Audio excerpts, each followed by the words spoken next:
Hello friends, welcome to Spice Up. இன்னைக்கு நம்ம வீடியோல கத்திரிக்காய் பஜ்ஜி எப்படி பண்றதுன்னு பார்க்கலாம்.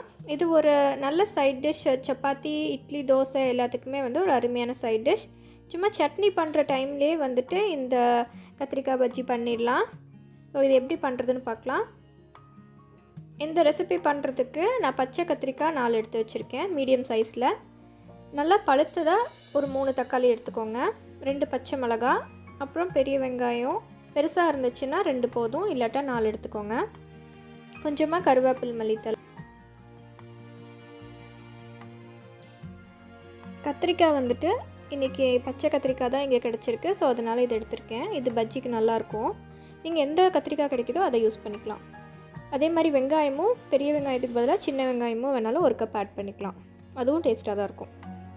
இது 1 ஸ்பூன் அளவுக்கு மிளகாத்தூள், கொஞ்சமாக மஞ்சத்தூள், அப்புறம் மல்லித்தூள், இது 3 எடுத்திருக்கேன்.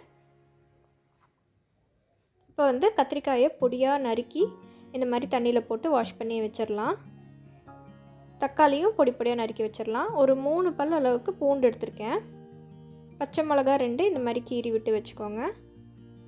அப்புறமா இந்த அளவுக்கு சின்னதாக புளி எடுத்துக்கோங்க, ஒரு சின்ன பீஸ் போதும்.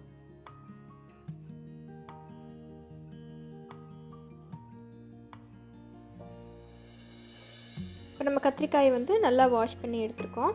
இது ஒரு குக்கரில் நம்ம டேரெக்டாக போட்டு விசில் விட போகிறோம். எதுவும் போட்டு தாளிக்க வேண்டியதில்லை. அப்படியே நம்ம நறுக்கி வச்சுருக்கிற கத்திரிக்காயை ஆட் பண்ணிக்கலாம். கத்திரிக்காய் போட்டதுக்கப்புறம் நம்ம பொடியாக நறுக்கி வச்சுருக்கிற தக்காளி, பச்சை மிளகாய், பூண்டு அதையும் சேர்த்திக்கலாம். இப்போது அந்த மசாலா பொடி, மஞ்சத்தூள், மிளகாத்தூள், தனியாத்தூள், அதுக்கு தேவையான அளவுக்கு உப்பு, கல்லுப்பு சேர்த்திருக்கேன். இப்போது இது எல்லாத்தையுமே ஒரு 2 விசில் விட்டு இறக்க போகிறோம்.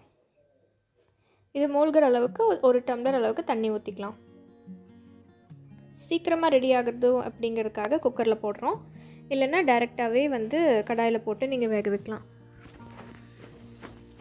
ஸோ கொஞ்சமாக தண்ணி விட்டாச்சு. இப்போ இதை ஒரு 2 விசில் விட்டு நம்ம ஆஃப் பண்ணிக்கலாம்.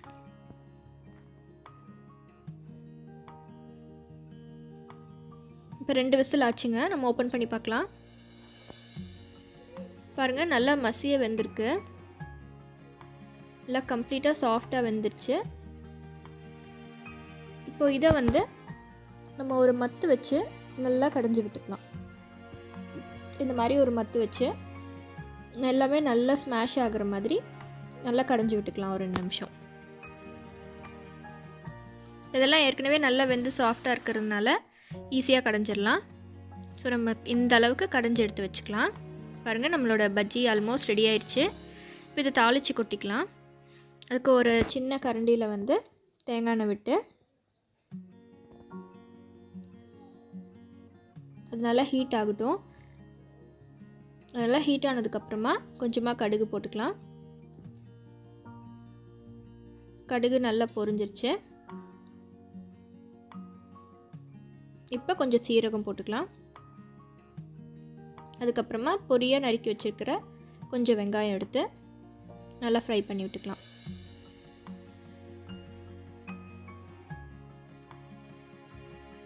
இது நல்லா வதக்கி விட்டுக்கோங்க.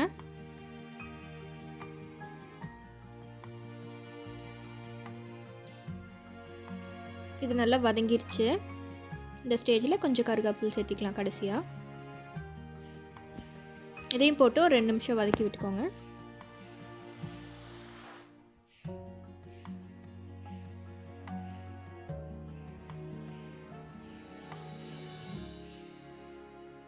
இதுதான் நம்ம பஜ்ஜிக்கு எக்ஸ்ட்ரா ஃப்ளேவர் கொடுக்கும், நல்லா ஒரு க்ரன்ச்சி ஃபீல் கொடுக்கும். ஸோ இது நல்லா கொஞ்சம் டீப்பாக வதக்கினதுக்கப்புறமா இதை நம்ம ஆல்ரெடி கடைஞ்சி வச்சுருக்கிற கத்திரிக்காய் பஜ்ஜியில் ஆட் பண்ணிக்கலாம். இதை அப்படியே ஆட் பண்ணிக்கலாம். அவ்வளோதாங்க, முடிஞ்சிருச்சு. ஈஸியாக குயிக்காக பண்ணக்கூடிய ஒரு ரெசிபி இது. இட்லிக்கு தோசைக்கும் அவ்வளோ சூப்பராக இருக்கும். ஃபைனலாக நம்ம கொரியாண்டர் லீவ்ஸ் போட்டு இறக்கிடலாம். கண்டிப்பாக ட்ரை பண்ணி பாருங்கள். இட்லி தோசைக்கு சீக்கிரமாக பண்ணக்கூடிய ஒரு சைட் டிஷ் இது. சூப்பர் டேஸ்ட்டாகவும் இருக்கும். ஸோ இந்த வீடியோ உங்களுக்கு பிடிச்சிருந்துச்சு அப்படின்னா மறக்காமல் ஷேர் பண்ணுங்கள். அப்படியே எங்கள் சேனலையும் சப்ஸ்கிரைப் பண்ணுங்கள். தேங்க்யூ ஃபார் வாட்சிங்.